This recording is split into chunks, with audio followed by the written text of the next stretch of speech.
இந்த வீடியோவில் நம்ம 6th சாப்டர் ஸ்டாட்டிஸ்டிக்ஸ் அதோட இன்ட்ரடக்ஷன் கான்செப்டும் எக்ஸாம்பிள் 6.1 நம்ம பார்க்க போகிறோம்.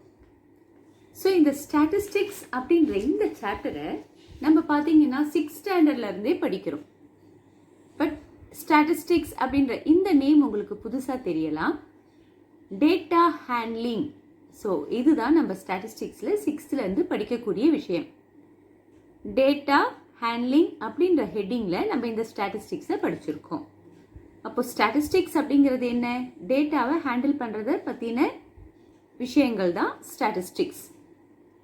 இதில் நம்ம 6th 7th 2 வருஷத்தில் டயக்ராம்ஸ் பார்த்துருக்கோம். பை டயக்ராம், பார் டயக்ராம், இப்படி டயக்ராம்ஸ் எல்லாம் பிக்டோகிராம் எப்படி வரைகிறது அப்படிங்கிறதெல்லாம் 6th ஸ்டாண்டர்டில் பார்த்துருக்கீங்க. அண்ட் 7th ஸ்டாண்டர்டில் மீன், மீடியன், மோட் இதெல்லாம் எப்படி கண்டுபிடிக்கிறது அப்படின்னு நம்ம இந்த ஸ்டாட்டிஸ்டிக்ஸில் பார்த்துருக்கோம். ஸோ இங்கே நம்ம இன்னும் கொஞ்சம் டயக்ராம்ஸ் எப்படி வரைகிறது, that is pie chart and histogram, frequency polygon, இதெல்லாம் நம்ம 8th ட்ரா பண்ண போகிறோம். ஸோ ஃபஸ்ட்டு நம்ம எதெல்லாம் ரீகலெக்ட் பண்ணணும்னா, வாட் இஸ் டேட்டா, அதில் என்ன டைப்ஸ் இருக்குது அப்படின்ற அந்த பேசிக் கான்செப்ட்ஸ் எல்லாமே நம்ம ஃபஸ்ட்டு தெரிஞ்சுக்கணும் பிறகு தான் நம்மளால் இந்த ஸ்டாட்டிஸ்டிக்ஸ் அப்படின்ற டாபிக்குள்ளே போய் சம்ஸை போட முடியும். இப்போது ஃபஸ்ட் என்ன? Data. What is data? Data is a collection of facts such as numbers, words, measurement and observations. Collection of facts நம்ம கலெக்ட் பண்ணுறோம். ஃபார் எக்ஸாம்பிள் பார்த்தீங்கன்னா உங்கள் எல்லாருக்கும் தெரிகிற ஒரு விஷயம், சென்சஸ்க்கு வீடு வீடாக நம்ம வீட்டில் எத்தனை பேர் இருக்காங்க அப்படின்ற டீட்டெயில்ஸ் எல்லாம் கலெக்ட் பண்ணிட்டு போவாங்க. அதுதான் data. Statistical data government collect பண்ணுது. நிறைய விஷயங்களுக்காக கவர்மெண்ட் அந்த ஸ்டாட்டிஸ்டிக்கல் டேட்டாவை கலெக்ட் பண்ணுது. சரி, உங்களுக்கு ரொம்ப சிம்பிளாக புரிகிற மாதிரி சொல்லணும்னா, இப்போ நம்ம கிளாஸில் இருக்கக்கூடிய குழந்தைங்களுக்கு மிஸ் என்ன பண்ணுவேன், எப்பயுமே ஹைட் என்ன, வெயிட் என்ன, இதெல்லாம் கலெக்ட் பண்ணுவேன் இல்லையா? ஸோ உங்களோட வெயிட்டை நான் கலெக்ட் பண்ணுறேன் அப்படின்னு வச்சுக்கோங்க. அதில் என்ன இருக்கும்? நம்பர்ஸாக இருக்கும். 135 weight, 140 weight, 137 sorry height 135 height, 140 height, 137 height, இந்த மாதிரி ஹைட் இருக்கும். வெயிட்டுன்னு எடுக்கும்போது 30, 35, 40 இப்படி நீங்கள் வெயிட் வருவீங்க. இந்த collection of numbers is called data. வெறும் நம்பர்ஸில் மட்டும்தான் கலெக்ஷன் இருக்க முடியுமா அப்படின்னா கிடையாது. உங்களுடைய பிளட் குரூப் எல்லாம் மிஸ் கலெக்ட் பண்ணி வச்சுருக்கேன். அப்போ அந்த டேட்டா எப்படி இருக்கும்? B positive, AB positive, AB negative, O positive அப்படிங்கிற மாதிரியான டீட்டெயில்ஸாக அது என்னதில் இருக்கும்? லெட்டர்ஸில் இருக்கும் இல்லையா? ஸோ இந்த மாதிரி நம்ம கலெக்ட் பண்ணக்கூடிய ஃபேக்ட்ஸ் எல்லாத்துக்குமே என்ன பேர்? டேட்டான்னு பேர். அந்த டேட்டா நம்பராக இருக்கலாம், வேர்ட்ஸாக இருக்கலாம், இல்லை மெஷர்மெண்ட்ஸாக இருக்கலாம். So now you understand data இல்லையா? டேட்டாங்கிறது என்ன? Collection of facts. ஓகே, இந்த டேட்டாவில் 2 டைப்ஸ் இருக்குது. அது எப்படி 2 டைப்ஸ் அப்படின்னா, ஒன்று primary data, another one is secondary data. இப்போ மிஸ் உங்களுக்கு புரியறதுக்கு சொல்கிறேன் பாருங்க. மிஸ் என்ன பண்ணுறேன், நம்ம கிளாஸில் உங்களுடைய ஹைட் எல்லாம் கலெக்ட் பண்ணுறேன். ஓகேவா? ஹைட் எவ்வளோ அப்படின்னு சொல்லிட்டு கலெக்ட் பண்ணுறேன். யார் கலெக்ட் பண்ணது? உங்கள் கிளாஸ் டீச்சர். நான் கலெக்ட் பண்ணியிருக்கேன். அந்த டீட்டெயிலை நான் என்னோட ரெக்கார்ட் பர்பஸ்க்காக நான் யூஸ் பண்ணிக்கிறேன். நம்ம கிளாஸில் ஆவரேஜ் ஹைட் என்ன இப்படியெல்லாம் நான் கால்குலேட் பண்ணுறேன். ஸோ அந்த டேட்டாவை கலெக்ட் பண்ணது யாரு? நான். யூஸ் பண்ணுறது யாரு? நான். அப்போது கலெக்டட் பர்சனே அந்த டேட்டாவை யூஸ் பண்ணால் அந்த டேட்டாவுக்கு பேர் பிரைமரி டேட்டா. பாருங்க, the data collected in person, that is நானே கலெக்ட் பண்ணியிருக்கேன் ஃபார் அ ஸ்பெசிஃபிக் பர்பஸ். ஓகேவா? நானே கலெக்ட் பண்ணி ஒரு பர்பஸ்க்காக கலெக்ட் பண்ணி நான் அதை யூஸ் பண்ணுறேன். So collected and used by the same person அப்படின்னா அதுக்கு பேர் என்ன டேட்டா? Primary data. அதே இப்போ உங்களோட சோஷியல் மிஸ் என்ன பண்ணுறாங்க, அவங்களுக்கு உங்களுடைய ஹைட்டு தேவைப்படுது.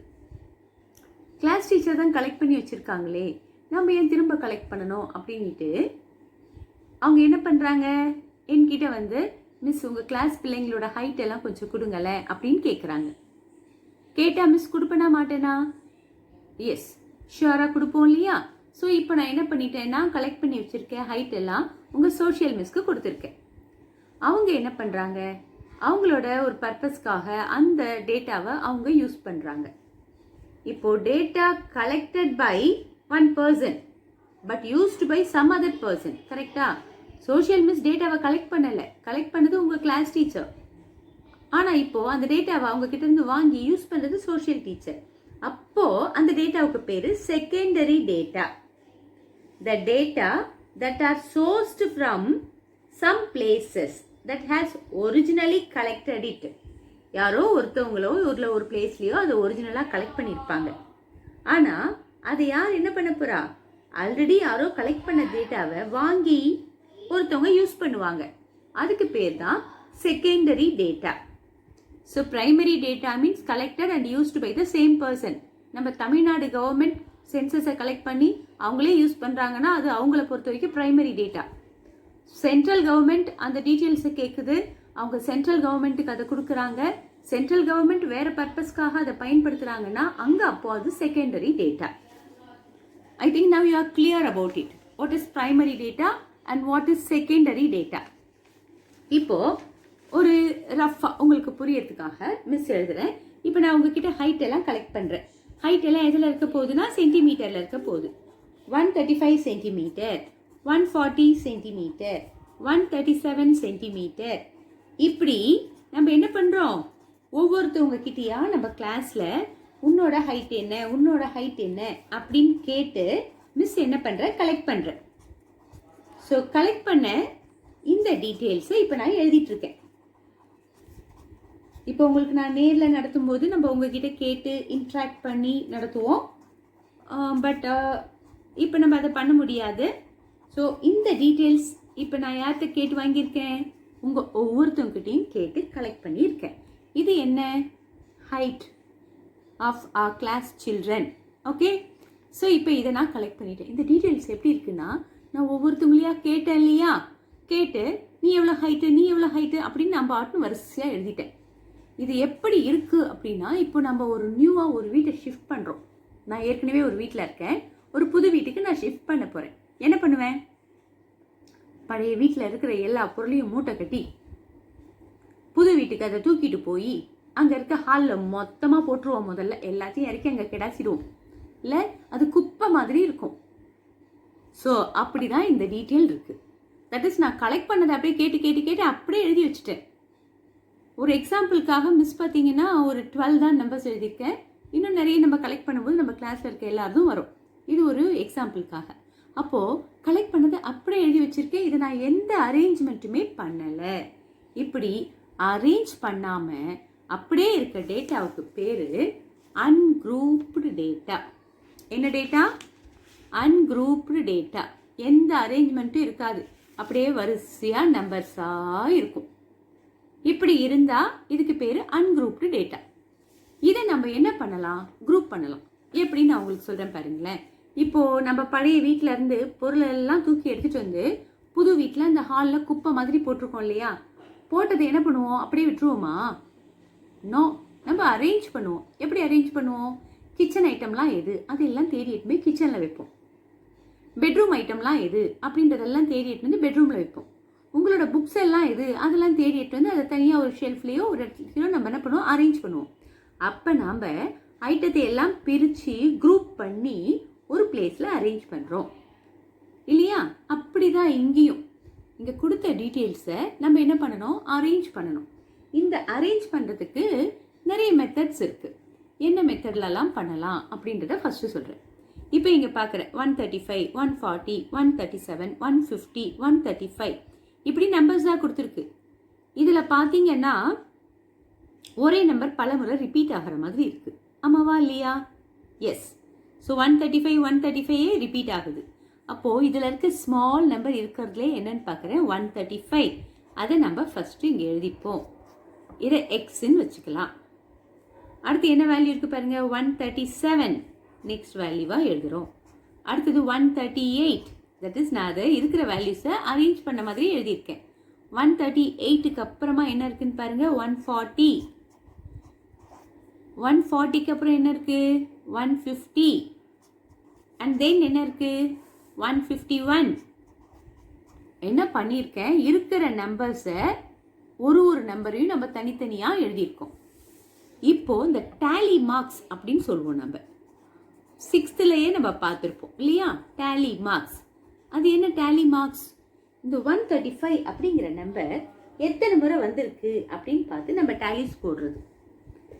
இது எதுக்காக இந்த டேலி மார்க்ஸ்னா, இங்கே வந்து நம்ம ரொம்ப கொஞ்சமாக நம்பர்ஸ் எழுதியிருக்கோம், ஈஸியாக என்ன பண்ணிடலாம், கவுண்ட் பண்ணிடலாம். ஆனால் ஒரு லார்ஜ் டேட்டா நம்ம கலெக்ட் பண்ணியிருக்கும் போது அது எத்தனை இருக்குது அப்படின்னு கவுண்ட் பண்ணும்போது இந்த டேலி மார்க்ஸ் தான் நமக்கு பர்ஃபெக்டாக யூஸ் ஆகும். இப்போ நம்ம 135 இல்லையா ஃபர்ஸ்ட் நம்பர், அந்த 135 பார்க்குறேன். 135 ஒரு முறை வந்திருக்கா, ஒரு லைன் போடணும். தென் எங்கே 135 வருதுன்னு பாருங்கள், இங்கே வந்திருக்கா, செகண்ட் லைன் போட போகிறோம். அடுத்து 135 வந்திருக்கா பாருங்கள், நோ. அப்போது மொத்தம் எத்தனை டேலி மார்க்ஸ் வந்திருக்கு, இங்கே 2 வந்திருக்கு. இதை என்னன்னு சொல்லுவோம்னா ஃப்ரீக்வன்சி. ஃப்ரீக்வன்சினா அர்த்தம் என்ன அப்படின்னு பார்த்தீங்கன்னா, ஒரு நம்பர் எத்தனை முறை திரும்ப திரும்ப வருதோ அதைத்தான் நம்ம என்ன சொல்லுவோம், ஃப்ரீக்வன்சி அப்படின்னு சொல்லுவோம். இப்போ இங்கே 135ன்ற நம்பர் 2 டைம்ஸ் வந்திருக்கு. அப்போ ஃப்ரீக்வன்சி எவ்வளோ, 2. இதை எஃப், ஃப்ரீக்வன்சியை ஷார்ட் சிம்பிள் பார்த்தீங்கன்னா எஃப்னு சொல்லுவோம். 2 டைம்ஸ் வந்திருக்கு. இதே மாதிரி 137 எத்தனை முறை வந்திருக்கு அப்படின்னு நம்ம பார்க்கணும். பாருங்கள், 137 ஃபர்ஸ்ட் ஒரு முறை வந்திருக்கா, ஒரு லைன். அடுத்த ரோவில் வரல, அடுத்த ரோவில் ரெண்டாவது முறை வந்திருக்கு, செகண்ட் டைம்ஸ். வேறு வரல, அப்போ மொத்தம் எத்தனை டைம்ஸ் வந்திருக்கு, 2 டைம்ஸ். நெக்ஸ்ட் 138 பார்க்குறோம் நம்ம இங்கே, 138 இது வருது பாருங்க, 138. Next 138. 138 how many times, 2 times. Next 140 1 time, 2 time. That's all. எல்லாமே மிஸ் 2 டைம்ஸ் வர மாதிரி போட்டுட்டேன் போல். ஸோ பாருங்கள், இது நிறைய வரலாம், வெறும் 2 வரணுன்ற அவசியம் இல்லை. இது வந்து மோர் தென் 5 கூட வரலாம். ஸோ அந்த மோர் தென் 5 வந்தால் இந்த டேலி மார்க்ஸ் எப்படி போடுவோன்னு உங்களுக்கு ஞாபகம் இருக்கா, மிஸ் இங்கே ரஃபாக போட்டு காமிக்கிறேன். 1 2 3 4 வரைக்கும் போடுவோம். 5 அப்படின்னு வரும்போது இப்படி நம்ம கிராஸாக ஒரு கோடு போடுவோம். இப்படி போட்டுட்டா இது ஒரு குரூப், இது 5ன்னு அர்த்தம். ஏன் இப்படி போடுறோன்னா, வெறும் கோடாக நம்ம இப்படி வரிசையாக போட்டுக்கிட்டே போயிட்டோன்னு வச்சுக்கோங்களேன், இதை கவுண்ட் பண்ணுறதே ஒரு மிகப்பெரிய வேலையாயிடும். அதே நம்ம இந்த கோடெல்லாம் கரெக்டாக 5 5 வரும்போது இப்படி போட்டுட்டு வந்துட்டோம்னா பார்க்கும்போதே நமக்கு தெரியும், இது பார்த்தோன்னே 5 10 12, அப்போ இது 12ன்னு தெரியும். வெறும் கோடாக இருக்கும்போது கவுண்டிங் கஷ்டம். அதனால நம்ம டேலி மார்க்ஸை 4 லைன்ஸ் வரைக்கும் தான் போடுவோம். 5th லைனுக்கு அதை கிராஸ் பண்ணுவோம். அது சேர்ந்தது 5 அப்படின்னு அர்த்தமாகும். சரி, அடுத்து 150. 150 எங்கே இருக்குன்னு பார்க்குறோம், 1 2 3 டைம்ஸ் வருது 150. So 3 lines. தென் 151. 151 எத்தனை முறை வருதுன்னு பார்க்குறேன், 1 டைம்ஸ் தான் வருது. ஸோ 1. இப்போ என்ன பண்ணியிருக்கேன் நான் அப்படின்னா, ஒரு ஐட்டம் எத்தனை முறை வந்திருக்கு அப்படின்றத நான் குரூப் பண்ணி இங்கே எழுதியிருக்கேன். இந்த மாதிரி எழுதினா இதுக்கு பேர் குரூப்டு டேட்டா. குரூப்டு டேட்டாவில் திஸ் இஸ் 1 டைப். ஃப்ரீக்வன்சியை மட்டும்தான் நம்ம குரூப் பண்ணியிருக்கோம். இதை பார்த்தீங்கன்னா நம்ம புக்கில் எப்படி கொடுத்துருக்காங்க அப்படின்னு பார்த்தீங்கன்னா, அன்குரூப்டு ஃப்ரீக்வன்சி டிஸ்ட்ரிபியூஷன் அப்படின்றாங்க. தட் இஸ் ஃப்ரீக்வன்சியை கண்டுபிடிச்சிட்டாங்க, நம்பரை குரூப் பண்ணல, நம்பர் எல்லாம் தனித்தனியாக இருக்குது அப்படின்னு சொல்கிறாங்க. ஃப்ரீக்வன்சின்னு வந்தாலே நம்ம அதை குரூப்டு டேட்டா அப்படின்னு தான் சொல்லுவோம். அந்த குரூப்டு டேட்டாவில் வி ஹாவ் 2 டைப்ஸ். என்னென்ன டைப்ஸ் அப்படின்னு பார்க்குறீங்க, 2 டைப்ஸ் என்னென்னா discrete data and continuous data. இந்த டிஸ்கிரீட் டேட்டாவை தான் அன்குரூப்டு ஃப்ரீக்வன்சி டிஸ்ட்ரிபியூஷன் சொல்லலாம். ஃப்ரீக்வன்சி இருக்கும், ஆனால் நம்பர்ஸ் குரூப் ஆகாமல் தனித்தனியாக இருக்கும். அதனால நம்ம டெக்ஸ்ட் புக்கில் அப்படி சொல்லியிருக்காங்க. But in general grouped data we have 2 types. One is discrete data, another one is continuous data. இப்போ இங்கே நான் எழுதியிருக்கேன் பார்த்தீங்களா, இந்த டீட்டெயில்ஸ்க்கு பேர் டிஸ்கிரீட் டேட்டா. ஒரு நம்பர் தனியாக இருக்கும், அது எத்தனை முறை இருக்குது அப்படின்னு சொல்லுவோம். அப்படி இருந்தால் அதுக்கு பேர் என்ன டேட்டா, டிஸ்கிரீட் டேட்டா அப்படின்னு சொல்லுவோம். ஸோ அடுத்தது என்ன டேட்டா இருக்கு? Continuous data. அது என்ன கண்டினியூயஸ் டேட்டா அப்படின்னு சொல்கிறேன் பாருங்க. இப்போ இதே டீட்டெயில்ஸை நம்ம எப்படி எழுத போகிறோம் அப்படின்னாக்கா 135 ஹைட்ல இருந்து 140 ஹைட் வரைக்கும் இருக்கிறவங்கள ஒரு குரூப்பாக எடுக்க போகிறோம். எவ்வளோ ஹைட்? 135லேருந்து 140 வரைக்கும். 140லேருந்து 145 வரைக்கும் 5 கொடுக்கலாம், 10 கொடுக்கலாம்.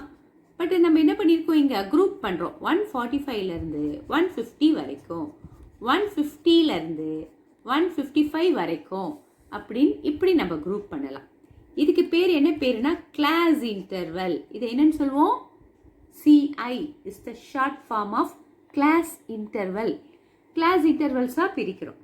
இப்படி பிரிக்கும்போது நம்ம என்ன பார்க்கணும், இந்த 135லேருந்து 140 வரைக்கும் எவ்வளோ பேர் நமக்கு கொடுத்த டீட்டெயில்ஸில் இருக்காங்க அப்படின்னு பார்த்து நம்ம கோடு போடுவோம் டேலி மார்க்ஸ். இப்போ இங்கே பார்ப்போம் 135வா, அப்போ இங்கே கோடு போடணும். 140யா, இந்த 140 வரும்போது we have a problem. என்ன ப்ராப்ளம்? 140 இங்கேயும் இருக்குது, இங்கேயும் இருக்குது. எங்கே அந்த டேலி மார்க்ஸை போடுறது அப்படின்னா அப்பர் லிமிட்டில் போடக்கூடாது. எங்கே தான் போடணும்? லோவர் லிமிட்டில் தான் போடணும். ஓகேவா? இந்த லோவர் லிமிட்டில் தான் போடணும். ஸோ இந்த டீட்டெயில்ஸ் இந்த மாதிரி எழுதினோம்னா, இப்போ நான் இதை அப்ராக்சிமேட்டாக எழுதுகிறேன் பாருங்கள். 135லேருந்து 140 வரைக்கும் இங்கே தான் நம்மக்கிட்ட இருக்கு இல்லையா? 135, 137, 138, 148, 140 வந்து அடுத்ததில் போயிடும் நீட்டோம். இது வரைக்கும் எவ்வளோ பேர் இருக்காங்க? 6 மெம்பர்ஸ். இதுதான் ஃப்ரீக்வன்சி. எதுக்கு? 135 to 140க்கு. 140 to 145, இது 140யா 2வா? 145 வரைக்கும் வேறு எதுவுமே இல்லை. அப்போ இங்கே 2. 145 to 150, 145 இல்லை 150 வரைக்கும். ஆனால் 150 இங்கேயும் இருக்கும், இங்கேயும் இருக்கும். எங்கே வரும்? Upper limit excluded. எங்கே வரணும்? லோவர் லிமிட்டில் தான் அதை நம்ம போடணும். அப்போ இந்த இடத்துல எதுவுமே வராது. 150 to 155 அங்கே தான் இந்த 3யும் + 1ம் சேர்ந்து 4 வரும். ஸோ இப்படி நான் எழுதினேன்னா இதுக்கு பேர் கண்டினியூயஸ் டேட்டா. தொடர்ச்சியாக வரும். 135 to 140, 140 to 145 நம்பர்ஸை தொடர்ந்து நம்ம குரூப் பண்ணியிருக்கோம். அப்போ இது குரூப்டு டேட்டாவில் செகண்ட் டைப். இதுக்கு என்ன பேர்? Continuous data. இது பாருங்க, டிஸ்கிரீட் டேட்டா தனித்தனியாக இருக்கும்னு சொல்லிட்டு கண்டினியூயஸ் டேட்டா தொடர்ந்து வரும் அப்படின்னு நம்ம சொல்லியிருக்கோம்.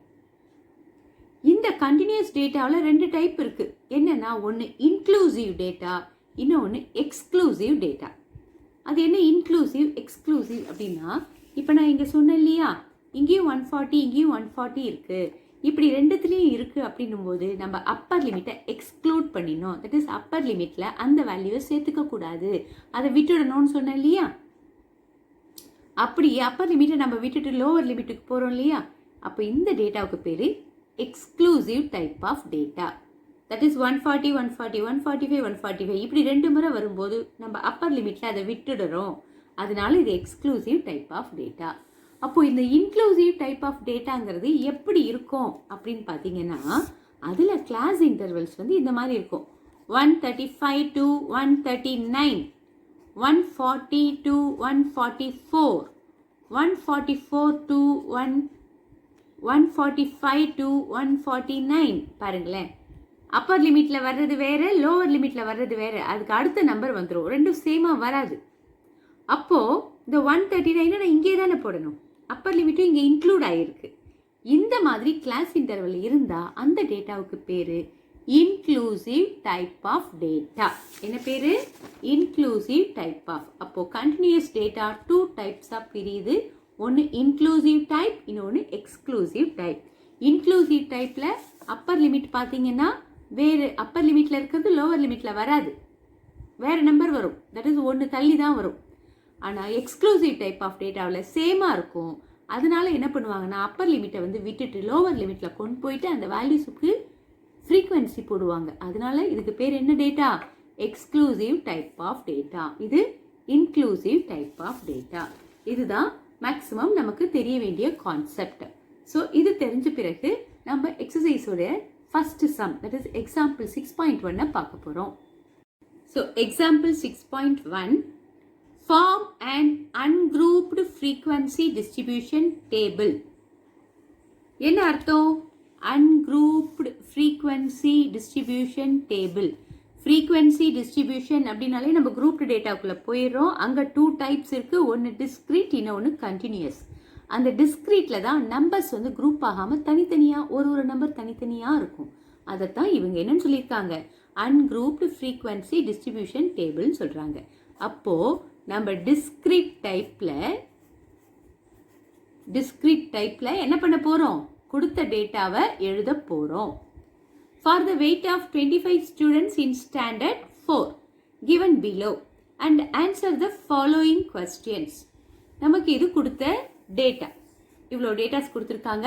இது நம்ம என்ன இதில் அரேஞ்ச் பண்ண போகிறோம், டிஸ்க்ரீட் டைப்பில் ஃபஸ்ட்டு அரேஞ்ச் பண்ண போகிறோம். ஆஃப்டர் அரேஞ்ச் பண்ணி முடித்த பிறகு இவங்க கேட்டிருக்க இந்த 4 கொஸ்டின்ஸ்க்கும் நம்ம என்ன பண்ண போகிறோம், ஆன்சர் பண்ண போகிறோம். ஓகே, என்னென்ன கேட்டிருக்காங்க, find the range of the weights. Range last இயரே போட்டிருக்கோம். Range formula L minus S, largest value minus smallest value. How many of the students has the highest weight in the class? இது நம்ம டேப்லர் காலம் போட்ட பிறகு பார்த்தா தான் உங்களுக்கு நான் கரெக்டாக மிஸ் எக்ஸ்பிளைன் பண்ண முடியும். What is the weight to which more number of students belong to? How many of them belong to the least weight? So 4 part இதில் நமக்கு கேட்டிருக்காங்க இந்த கொஸ்டினில். ஸோ இப்போ நம்ம எப்படி இதுக்கு ஆன்சர் பண்ணுறது அப்படின்னு பார்க்கலாம். இப்போ நம்ம ஆன்சர் பார்க்க போகிறோம். ஃபஸ்ட்டு என்ன டேட்டா கொடுத்துருந்தாங்க அப்படின்றத மிஸ் ஃபுல்லாக எழுதியிருக்கேன். இப்போ நம்மள அதை டிஸ்க்ரீட் ஃபார்முக்கு ஃப்ரீக்வன்சி டிஸ்ட்ரிபியூஷனாக மாற்ற சொல்லியிருக்காங்க. அப்போது இங்கே நம்ம பார்க்குறோம், டிஸ்க்ரீட் டைப் அப்படின்னாலே ஒவ்வொரு நம்பராக தான் நம்ம எழுதணும். இங்கே இருக்கிற நம்பரில் எது இருக்கிறதுலே ஸ்மாலஸ்ட் நம்பர்னு பார்த்தா 15. ஸோ ஃபஸ்ட் 15 எழுதிட்டோம். அடுத்து என்ன நம்பர் இருக்குதுன்னு பார்க்குறேன், 16. அந்த மாதிரி நம்ம பார்த்து வரிசையாக இருக்கிற எல்லா நம்பர்ஸையுமே எழுதிட்டோம். 15 10 முறை வருதுன்றதுக்காக 15 இங்கே 10 முறை எழுதுறதில்ல. அதை நம்ம டேலி மார்க்ஸில் போட்டு ஃப்ரீக்வன்சியில் போடணும். 15 அப்படிங்கிற நம்பரை ஒரு முறை இங்கே நம்ம வெயிட்டில் எழுதினா போகிறோம். 15ங்கிற வெயிட் இருக்குது. இப்போ நம்ம டேலி மார்க்ஸ் எப்படி போடுறது அப்படின்னு சொல்கிறேன். 15 நம்ம தேடி இங்கே பார்த்துக்கிட்டு இருந்தோம்னாலாம் நம்ம எதையாவது ஒன்று மிஸ் பண்ண வாய்ப்பு இருக்குது. ஸோ நம்மளோட ஆன்சர்ஸ் தவறாக வர வாய்ப்பு இருக்குது. அப்போ எப்படி நான் டேலி மார்க்ஸில் போடுறேன்னு பாருங்கள். ஃபஸ்ட் இங்கே என்ன நம்பர் இருக்குது, 25. அந்த ஃபஸ்ட் நம்பர் 25க்கு நேராக ஒரு கோடு போட்டுடணும். அடுத்த நம்பர் என்ன, 24. ஸோ இங்கே எங்கே 24 இருக்கோ அங்கே நம்ம போடுறோம். அடுத்தது என்ன இருக்குது பாருங்கள், தேர்ட் நம்பர் 20. அப்போ 20க்கு நேராக போடணும். ஃபோர்த் நம்பர் என்ன, 25. 25க்கு இன்னொரு கோடு வருது. அப்போது அடுத்தது என்ன, 16. 16 எங்கே இருக்கு, இங்கே ஒரு லைன் போட்டுட்டோம். நெக்ஸ்ட் 15. 15க்கு நேராக ஒரு டேலி மார்க்ஸ். அடுத்து 18. 18ல் ஒரு டேலி மார்க்ஸ். இப்போ நம்ம ஃபர்ஸ்ட் ரோ முடிச்சிட்டோம், செகண்ட் ரோ வரை. இப்படி பண்ணும்போது என்னென்னா எந்த நம்பரும் மிஸ் ஆகாது, எல்லாத்தையும் நம்ம கரெக்டாக பண்ணிவிடுவோம். அதே 15 நம்ம தேடுறோம் அப்படின்னும் போது நம்ம ஒரு வேல்யூவை மிஸ் பண்ணுறதுக்கான சான்சஸ் நிறைய. இப்போ 20க்கு இங்கே ஒரு லைன், 25 அதுக்கு நேராக ஒரு லைன், 16 அகெயின் ஒன் லைன், 20 திருப்பி ஒரு லைன், 16 எங்கே இருக்குது பாருங்கள் ஒரு லைன், 15க்கு ஒரு லைன், தென் 18 ஒரு line, 25 one more line, 16 one more line போட்டிருக்கேன் 16ல். இப்போ நம்ம second row we finished. Then third ரோக்கு போகிறோம். 24ல் ஒரு லைன் போட்டிருக்கோம். 18 இங்கே தேர்ட் லைன் வருது. 25 இப்போ பாருங்களேன், 25க்கு நான் இன்னொரு லைனு பக்கத்தில் போடக்கூடாது. ஏன், ஆல்ரெடி 4 வந்திருக்கு. அப்போ 5th லைனை இப்படி நம்ம கிராஸ் பண்ணி கோடு போடணும். இப்போ இது 5 அப்படின்றது அர்த்தம் இதுக்கு. ஸோ 25க்கு போட்டுட்டோம். நெக்ஸ்ட் 15ல் ஒரு லைன், 27ல் ஒரு லைன், 20 ஒரு லைன், அகெயின் ஒன் மோர் 20. அப்போது அந்த லைன் இப்படி கிராஸாக வரும். ஏன்னா 5 இல்லையா, 5 செட் பண்ணியிருக்கோம். தென் 27 ஒரு லைன் போட்டிருக்கோம், 25 ஒன் மோர் லைன் போட்டிருக்கோம். இப்போ நான் எதை எழுத போகிறேன்னா ஃப்ரீக்வன்சியை எழுத போகிறேன். இப்போ இதில் எவ்வளோ இருக்குது, 3 லைன்ஸ் இருக்குது. So frequency is 3. இங்கே 4 லைன்ஸ். So frequency 4. 3 லைன்ஸ் 3. இது எத்தனை, 5. இது எத்தனை இருக்குது, 2. அண்ட் இது எத்தனை இருக்குடா, 6. தென் இதுமா 2.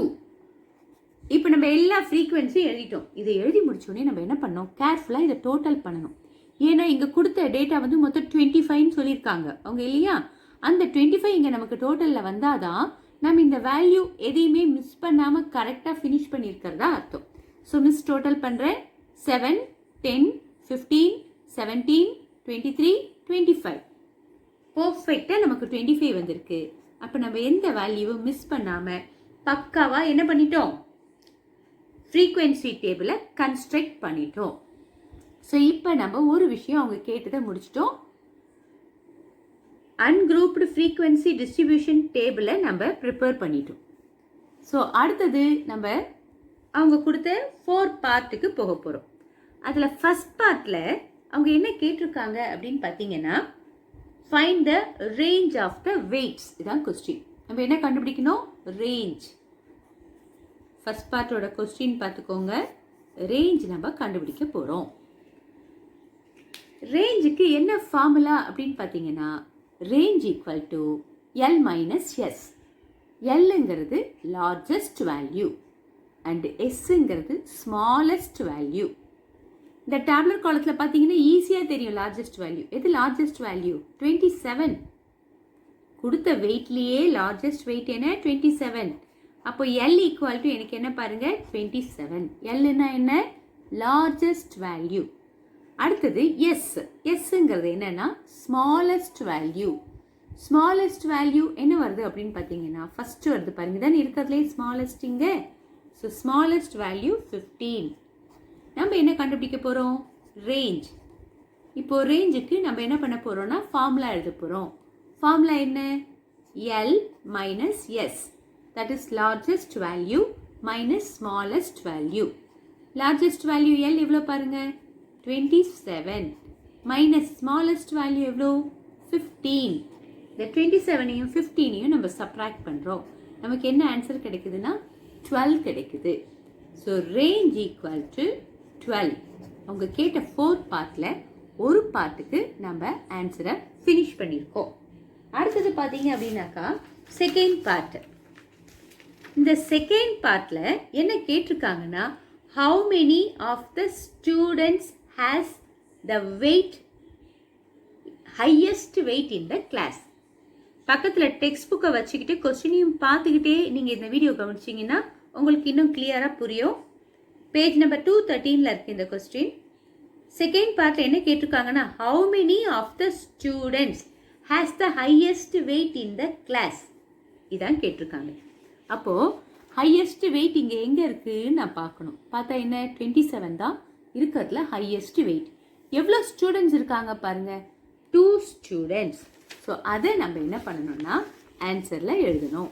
மிஸ் உங்களுக்கு இப்படியே எழுதுகிற இந்த பேப்பரில், ஏன்னா நம்ம அடுத்த பேஜ் திருப்பிட்டா உங்களால் இந்த டேப்லெட் காலம் பார்க்க முடியாது. அப்போ நீங்கள் ஃபஸ்ட் பார்ட் முடித்தோடனே நீங்கள் இதை கண்டினியூ பண்ணணும். இப்போ செகண்ட் பார்ட். செகண்ட் பார்ட்டில் நம்ம என்ன பார்த்தோம், ஹையஸ்ட் வெயிட் எங்கே இருக்குன்னு பார்த்தோம், 27. எத்தனை பேர் இருக்காங்க அப்படின்றதான் கேட்டிருக்காங்க. ஹவு மெனி, எத்தனை பேர் இருக்காங்க, 2 பேர் இருக்காங்க. அப்போ அதை நம்ம எப்படி எழுதி முடிக்கணும், 2 students have the highest weight அப்படின்னு எழுதி முடிக்க போகிறோம். So 2 students have the highest weight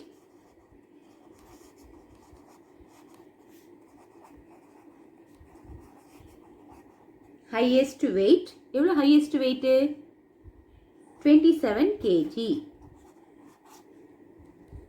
so 2 students இருக்காங்க. இப்போ நம்ம செகண்ட் பார்ட்டை முடிச்சிட்டோம்.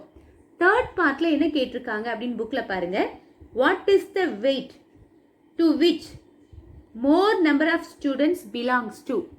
எந்த வெயிட்டில் நிறைய ஸ்டூடெண்ட்ஸ் இருக்காங்க, அதுதான் மோர் நம்பர் ஆஃப் ஸ்டூடெண்ட்ஸ். இப்போ இங்கே பாருங்கள், ஃப்ரீக்வன்சியில் 6 பேர் எந்த வெயிட்டில் இருக்காங்க தெரியுமா, 25 kgயில் இருக்காங்க. அப்போது 6 மெம்பர்ஸ் 25 kgயில் இருக்காங்க. அப்போது 6 students belongs to 25 kg of weight. இதுதான் மோர் நம்பர் ஆஃப் ஸ்டூடெண்ட்ஸ். இதைத்தான் நம்ம எந்த பார்ட்டில் எழுதணும், தேர்ட் பார்ட்டாக எழுதணும். ஸோ தேர்ட் பார்ட் ஆன்சர் எவ்வளோ students, 6 students belong to 25 kg weight. இந்த 25 kg வெயிட்டில் தான் நிறைய பிள்ளைங்க, தட் இஸ் 6 பிள்ளைங்க இருக்காங்க அப்படின்னு நம்ம சொல்லியிருக்கோம். This is third part. Next fourth part என்ன அப்படின்னு கேள்வியை பாருங்க. How many of them belong to the least weight? இருக்கிறதுலே கம்மியான வெயிட் என்ன, அதில் எத்தனை பேர் இருக்காங்கன்னு நம்ம பார்க்கணுமா. இப்போ இந்த வெயிட்டில் எது கம்மியான வெயிட்டு? 15. எத்தனை பேர் இருக்காங்க? 3 மெம்பர்ஸ். அப்போது 3 students belong to the least weight of 15 kg. அதை நம்ம ஆன்சராக கொடுக்கணும். இங்கே எத்தனை students? 3 students belong to the least